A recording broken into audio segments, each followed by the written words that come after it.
Hi అండి, అందరికీ life long learners YouTube ఛానల్కి స్వాగతం. ఈరోజు మనం pre market report analysis for 29th January 2024 గురించి తెలుసుకోబోతున్నాం. మనము మన గురువారం ఒక మూవ్ వచ్చేసి లాస్ట్ హాఫ్ అన్ అవర్ భారీగా రికవర్ అయింది markets, Nifty and bank Nifty both కూడా. సో దీన్ని బట్టి చూస్తుంటే బయర్స్ ఇంకా స్ట్రెంత్ ఉన్నారని తెలుస్తుంది. కానీ ఒకటైతే గుర్తుపెట్టుకోండి, మనం ఇప్పుడు డౌన్ ట్రెండ్లో ఉన్నాం. ఈవెన్ గ్యాప్ అప్ ఓపెన్ అయినా గ్యాప్ డౌన్ ఓపెన్ అయినా మనకి డౌన్ ట్రెండ్ కంటిన్యూ అయ్యే అవకాశాలు ఎక్కువగా ఉన్నాయి.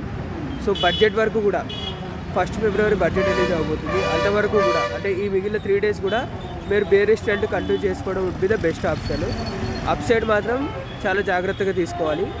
సో ఒకటైతే గుర్తుపెట్టుకోండి, ఫ్లాట్ ఓపెన్ అయినప్పుడు మాత్రమే అప్ సైడ్కి ఛాన్సెస్ ఉన్నాయి. గ్యాప్ అప్ ఓపెన్ అయినా గ్యాప్ డౌన్ ఓపెన్ అయినా కూడా మార్కెట్ కిందికి పడే అవకాశాలే ఉన్నాయి. So wait for the right time to enter for bearish trend.